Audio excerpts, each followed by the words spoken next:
जनकपुरी दुर्घटना पर सख्त रुख अपनाते हुए मुख्यमंत्री रेखा गुप्ता ने राजधानी में सभी खुदाई स्थलों के लिए 8 सूत्रीय सुरक्षा निर्देश जारी किए हैं। मुख्यमंत्री ने सभी विभागों को 3 दिन में चल रहे और हालिया खुदाई कार्यों की रिपोर्ट सौंपने के आदेश दिए। उन्होंने चेतावनी संकेतक, रिफ्लेक्टर लाइट, मजबूत बैरिकेडिंग, सुरक्षित पैदल मार्ग और नियमित निरीक्षण अनिवार्य करने को कहा। मुख्यमंत्री ने स्पष्ट किया कि लापरवाही पाए जाने पर संबंधित अधिकारियों व ठेकेदारों पर कड़ी अनुशासनात्मक और कानूनी कार्रवाई होगी। पुलिस ने मामले में मुख्य ठेकेदार की जगह उप ठेकेदार को गिरफ्तार किया है। मामले में सुरक्षा गार्ड की पुलिस अभी भी तलाश कर रही है। पुलिस के मुताबिक उप ठेकेदार को रात में ही घटना की जानकारी मिल गई थी। वह मौके पर आकर देखा और बिना किसी को सूचना दिए घर चला गया था। मामले को लेकर पुलिस पर लापरवाही के आरोप लग रहे हैं और परिजन दर दर भटकते रहे। परिजन और दोस्तों का आरोप है कि रात में 6-7 थानों में कमल की तलाश के लिए गुहार लगाई गई। इसके बावजूद कहीं से भी मदद नहीं मिली। परिजनों का कहना है कि शुरुआत में अगर विकासपुरी लोकेशन निकालती और मदद करती तो शायद तलाश का परिणाम कुछ और होता। हादसे के कुछ मिनट बाद ही जानकारी कई लोगों को हो गई थी, फिर भी कमल की जान चली गई। पुलिस ने मामले को लेकर कई जानकारियां सामने रखी हैं। पुलिस के साथ ही जनता की भी लापरवाही सामने आई है। बताया गया कि कार सवार के सामने कमल अपनी बाइक के साथ गड्ढे में गिरा था, फिर भी बचाने और पुलिस को सूचना देने की कोशिश नहीं की गई। पुलिस को मौके पर एक गवाह मिला है, जिसने कमल को गिरते देखा था। सवाल यह है कि आखिर उसने कमल को बचाया क्यों नहीं? पुलिस इस मामले में गवाह से पूछताछ कर रही है। जांच में ये भी देखा जा रहा है कि घटना के वक्त आसपास मौजूद लोग क्यों निष्क्रिय रहे। आम आदमी पार्टी के दिल्ली प्रदेश अध्यक्ष सौरभ भारद्वाज ने इस मामले में दिल्ली पुलिस कमिश्नर को तत्काल सस्पेंड करने की मांग की है। उन्होंने कहा कि युवक की मौत के लिए भाजपा की सरकार और उसकी दिल्ली पुलिस की लापरवाही सबसे बड़ा कारण है। भारद्वाज ने आरोप लगाया कि दिल्ली पुलिस पूरी तरह युवक की मौत के लिए दोषी है। उन्होंने इस मामले में जिम्मेदार अधिकारियों पर सख्त कार्रवाई की मांग भी की। जनकपुरी गड्ढा हादसे में युवक की मौत पर आम आदमी पार्टी ने भाजपा मंत्री आशीष सूद पर झूठ बोलने का आरोप लगाया है। सौरभ भारद्वाज ने कहा कि दिल्ली पुलिस की एफआईआर से स्पष्ट है कि मौके पर न बैरिकेडिंग थी, न लाइट, न गार्ड और न चेतावनी बोर्ड। उन्होंने आरोप लगाया कि मंत्री ने सरकार की लापरवाही छिपाने की कोशिश की। साथ ही मृतक को दोषी ठहराने का प्रयास किया गया। दिल्ली कांग्रेस अध्यक्ष देवेंद्र यादव ने जनकपुरी हादसे में 25 वर्षीय कमल की मौत की जांच दिल्ली हाईकोर्ट के सेवानिवृत्त जज से कराने की मांग की है। उन्होंने कहा कि सरकार की विभागीय जांच निष्पक्ष नहीं है। यादव ने पुलिस लापरवाही की भी जांच कराने की मांग की। उन्होंने कहा कि सुरक्षा मानकों की अनदेखी के लिए दिल्ली जल बोर्ड जिम्मेदार है। आम आदमी पार्टी विधायक दल के चीफ व्हिप संजीव झा ने मुख्यमंत्री रेखा गुप्ता को पत्र लिखा है। उन्होंने जनकपुरी हादसे में युवक की मौत को सरकारी लापरवाही बताया। संजीव झा ने पीड़ित परिवार को मुआवजा और एक आश्रित को सरकारी नौकरी देने की मांग की। उन्होंने कहा कि सिर्फ अधिकारियों पर कार्रवाई पर्याप्त नहीं है, सरकार को मानवीय जिम्मेदारी निभानी चाहिए। दिल्ली के अतुल लाड़ा ने दक्षिण अमेरिका की सबसे ऊंची चोटी आकांगुआ पर तिरंगा फहराकर नया कीर्तिमान रच दिया है। इस उपलब्धि को लेकर दिल्ली में खुशी का माहौल है। बताया गया कि अतुल लाड़ा ने कठिन परिस्थितियों में ये चढ़ाई पूरी की।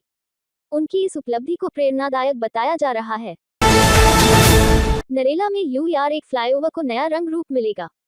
दिल्ली विकास प्राधिकरण DDA द्वारा अर्बन एक्सटेंशन रोड 1 पर बने फ्लाईओवर कम रेलवे ओवरब्रिज का सौंदर्यीकरण किया जाएगा। ये कार्य 120 दिनों में पूरा होने की संभावना है। इस परियोजना पर कुल 3,50,31,567 रुपये की अनुमानित लागत आएगी। अशोक विहार स्थित दीपचंद बंधु अस्पताल में अब 24 घंटे इमरजेंसी सर्जरी की सुविधा उपलब्ध होगी। पहले स्टाफ की कमी के कारण रात के समय ऑपरेशन नहीं हो पाते थे। ऐसे में मरीजों को अन्य अस्पतालों में जाना पड़ता था। अब नई व्यवस्था के बाद मरीजों को राहत मिलने की उम्मीद है।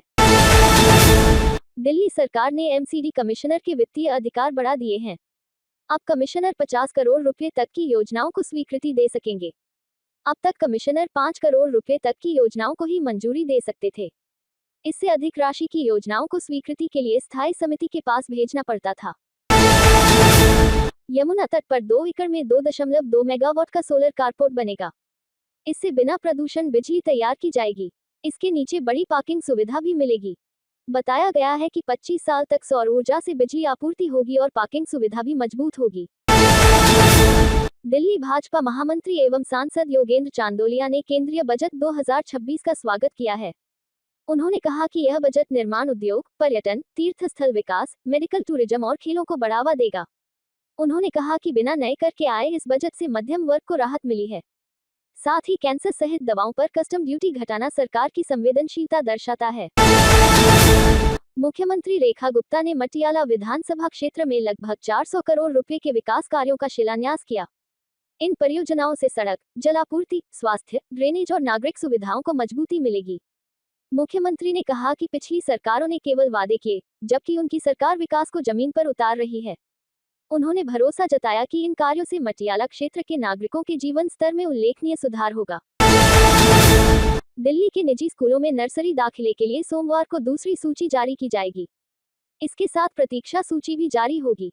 कई नामी स्कूलों में पहली सूची में ही सीटें भर गई हैं। अब दूसरी सूची को लेकर अभिभावकों की नजरें टिकी हुई हैं। जवाहरलाल नेहरू विश्वविद्यालय में छात्र संघ पदाधिकारियों के निष्कासन के विरोध में छात्र संसद आयोजित की जा रही है। ये कार्यक्रम 3 अलग अलग सत्र में आयोजित होगा। बताया गया है कि ये देर शाम तक चलेगा। छात्र संगठन इस मुद्दे पर लगातार विरोध जता रहे हैं। दिल्ली की हवा खराब श्रेणी में पहुंच गई है। सीपीसीबी के मुताबिक 214 वायु गुणवत्ता सूचकांक यानी AQI दर्ज किया गया है। ये हवा की खराब श्रेणी है। कई इलाकों में AQI 300 के पार भी दर्ज किया गया है। मौसम विभाग ने शनिवार को दिल्ली और NCR में दिन के वक्त तेज सर्द हवाएं चलने की संभावना जताई है। दिल्ली में हवा की गति 15 से 25 किलोमीटर प्रति घंटा रहने की संभावना है। इस दिन सुबह के समय विभिन्न जगहों पर हल्की धुंध भी देखी जा सकती है। ठंड और तेज हवाओं के कारण लोगों को सतर्क रहने की सलाह दी गई है। ज्यादा लाइक और व्यू के लिए एक युवक हथियार लेकर रील्स बनाने लगा। द्वारका जिला पुलिस ने युवक को गिरफ्तार किया है। पुलिस के मुताबिक बिहार में दोस्त ने हथियार रखने की सलाह दी थी और आरोपी वहीं से हथियार लेकर आया था। पुलिस ने पिस्टल बरामद कर ली है और हथियार मुहैया करने वाले की तलाश में जुटी है।